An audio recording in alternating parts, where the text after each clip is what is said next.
तो आज के इस वीडियो में हम लोग परसेंटेज चैप्टर का कुछ महत्वपूर्ण क्वेश्चन को देखने जा रहे हैं। इस तरह का सवाल खासकर रेलवे एग्जाम में बहुत ज़्यादा पूछा जाता है। तो सबसे पहले हम लोग क्वेश्चन को पढ़ते हैं। स्क्रीन पे क्वेश्चन लगा हुआ है, क्वेश्चन को पढ़िए। क्वेश्चन कह रहा है कि ए की आय बी की आय से 25% अधिक है। बी की आय ए की आय से कितना प्रतिशत कम है। देखिए क्वेश्चन जो बोला गया है, ए और बी का बात हो रहा है। तो हम लोग पहले क्या करते हैं, ए और बी दो व्यक्ति मान लेते हैं। कह रहा है ए की आय बी की आय से 25% अधिक है, यानी ए का जो आय है सो ज़्यादा है किससे, बी से। तो बी को अगर हम लोग 100 मान लेते हैं तो ये कितना ज़्यादा है, बी से 25 ज़्यादा है, 25%। तो इसका 25% कितना हो जाएगा, 25। तो इसमें 25 और जुट जाएगा, यानी बी 100 है तो इससे ये 25 ज़्यादा है, ये यानी ये 125 है। अब क्या कह रहा है कि अब बताइए कि बी का आय, इसका आय ये से कितना प्रतिशत कम है। तो कम कितना है देखते हैं। दोनों का अगर अंतर करेंगे तो 100 और 125 का अंतर हो जाएगा 25। अगर ये 100 रुपया है तो ये 125 रुपया है, अगर अंतर करेंगे तो ये 25 रुपया का अंतर है। तो 25 कम है कौन, बी। वही पूछा है कि बी कितना कम है ये से। तो 25 कम है बी किससे, 125 से, यानी ये से। जिससे कम या ज़्यादा रहे वो नीचे लिखते हैं। तो बी जो है सो 25 कम है ये से, यानी 125 से। तो 25 जो जितना कम या ज़्यादा है उसको ऊपर लिखेंगे, और जिससे कम या ज़्यादा है वो नीचे रहेगा। तो 25/125 लिख दिए, और प्रतिशत में आंसर पूछा इसलिए 100 से गुना करेंगे। अब इसको काट सकते हैं, देखिए 25 एक 25, 25 पचे 25 से, 5 एक 5 और 5 दूना 10, ये 0 बचा सो 0 यहाँ, यानी 20% क्या हो गया, आंसर हो गया। यानी बी कितना कम है ये से। तो प्रतिशत में अगर बात किया जाए तो बी जो है सो 20% कम है ये से। चलिए अब हम लोग पढ़ते हैं क्वेश्चन नंबर 2।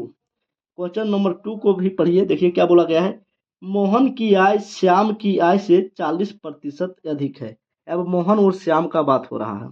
तो जिस तरह हम लोग ए और बी माने थे, यहाँ एम से मोहन और एस से श्याम मान लेते हैं। क्वेश्चन में जो बोला गया वही काम करते हैं। बोल रहा है मोहन की आय श्याम की आय से 40% अधिक है।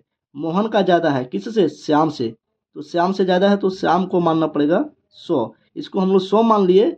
अब इससे ज़्यादा है 40, कौन, मोहन। तो इसमें ये अगर 100 है तो 40 ज़्यादा है, इसका मतलब ये मोहन जो है सो 140 है। अब सवाल कर रहा है कि श्याम की आय मोहन की आय से कितना प्रतिशत कम है। बोला श्याम का, इसका जो आमदनी है चाहे आय है सो मोहन से कितना कम है। तो कितना कम है, अगर अंतर हम लोग देखते हैं तो 100 और 140 का अंतर होता है 40, यानी 40 कम है। तो जितना कम या ज़्यादा रहता है उसको ऊपर लिखते हैं। 40 कम है किससे कम है, तो मोहन से, यानी 140 से कम है। 40 कम है 140 से। इसके पास 40 और रहता था इसका बराबर होता कि नहीं, लेकिन बराबर नहीं है। 40 कम है श्याम किससे, मोहन से, यानी 140 से। जिससे कम उसको नीचे लिखते हैं, और प्रतिशत में बदलने के लिए गुना करेंगे 100 से। अब इसको हम लोग काटते हैं तो कैसे कटेगा, देखिए 0 से 0, और 2 दूना 4, 2 सती 14। अब ऊपर 2 और 100 को गुना करेंगे तो हो जाएगा 200, और नीचे 7 है तो 7, 200/7% आंसर। अब हम लोग पढ़ते हैं तीसरा नंबर का सवाल। ए की आय बी से 20% कम है। ए और बी का बात हो रहा है।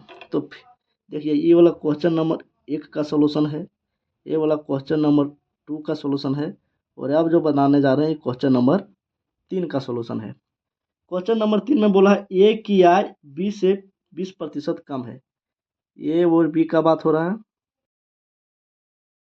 ए का आय कम है किससे, बी से। तो बी से कम है तो 20 को हम लोग मान लेते हैं 100, बी को मान लेते हैं 100। अब बी से 20% कम है ये, यानी ये 100 है। तो इस बार ज़्यादा नहीं बोल रहा है, कम बोल रहा है। तो बी अगर 100 है तो इससे कम है 20, कौन, ये। तो ये कितना हो जाएगा, 80 हो जाएगा। अगर 100 में 20 कम करेंगे तो 80 होगा। तो अब ए और बी का अनुपात क्या आया, 80 और 100 आया। तो बी का अगर 100 है तो ए का कितना हो जाएगा, 80। अब अंतर देख लेते हैं कितना का अंतर है, 20 का। सवाल क्या पूछा है, सवाल पूछा कि बी का आय ए से कितना प्रतिशत अधिक है, यानी इसका जो आय है बी का सो ए से कितना ज़्यादा है। तो 20 ज़्यादा है किससे, ए से। बी का 20 ज़्यादा है ए से, यानी 80 से। तो 80 नीचे रहेगा। गुने 100 करेंगे प्रतिशत में पाने के लिए। अब इसको काटते हैं।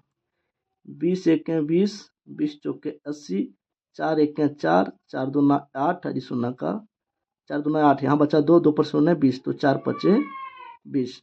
तो आंसर कितना आ गया? 25%। अब इन सारा सवाल को हम लोग एक अलग तरीका से भी बना सकते हैं, और वो तरीका क्या है देखिएगा, वीडियो में बने रहिए, वो तरीका भी बताते हैं।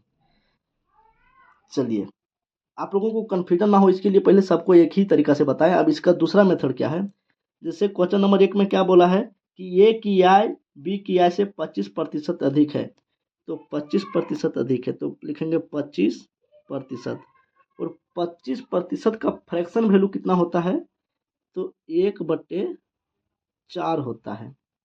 देखिए कुछ याद करना पड़ेगा, जैसे 50% बोला जाए तो फ्रैक्शन में 1/2 बोलते हैं। 50% यानी आधा, तो 1/2। 25% यानी 1/4। 20% बराबर 1/5। 33.33% बराबर 1/3। 16.2/3% बराबर 1/6। इस तरह और डाटा है, तो इसको क्या कीजिएगा, याद कर लीजिएगा। तो 25% ज़्यादा है, तो 25% का फ्रैक्शन वैल्यू क्या होता है, 1/4। यानी पहले 4 था तो अब उसमें एक और जुड़ जाता है। पहले था 4, अब कितना हो गया, 5। यानी कौन ज़्यादा है, ये ज़्यादा है, तो ये 5 है, और बी कितना है, 4 है। जैसे यहाँ भी ऊपर में देखिए, बी कम है और ये ज़्यादा है, तो ज़्यादा वाला को ये मानेंगे, बी कम वाला को बी मानेंगे। तो बोल रहा है कि ये का आय बी से 25% ज़्यादा है, तो प्रतिशत अगर उसका फ्रैक्शन वैल्यू में अगर देखें तो बी का अगर 4 रहा होगा वैल्यू, तो ये का इससे 25% ज़्यादा करेंगे तो 5 हो जाएगा। तो बी का 4 था और ये का कितना हो गया, 25% ज़्यादा यानी 5 हो गया। तो अब क्या बोल रहा है कि बी का आय ये से कितना कम है, तो यहाँ भी इसका अंतर लेंगे, तो 5 से 4 कितना कम है, 1 कम है, तो यहाँ लिखेंगे 1 कम है, किससे, 5 से, तो 5 यहाँ नीचे लिखेंगे। तो बी का वैल्यू जो है सो 1 कम है ये से, यानी 5 से गुना करेंगे 100, आंसर वही आएगा। देखिए 5 दूना 10 और 0 का 0, तो कितना आया, 20%। अब हम लोग क्या कर सकते हैं, यानी प्रतिशत का फ्रैक्शन करके डायरेक्ट इस तरह से बना सकते हैं। जिसको ये वाला आसान लगा उससे बनाइए, जिसको ये वाला आसान लगा इससे बनाइए। लेकिन कुछ कुछ जगह पे क्या होगा, ये वाला तरीका में कठिनाई हो जाएगा, इसलिए ये वाला तरीका जानना बहुत ज़रूरी है। ये वाला तरीका हम लोग क्यों बताए, क्योंकि अभी जो क्वेश्चन नंबर 4 बनाएंगे उसमें काम आएगा।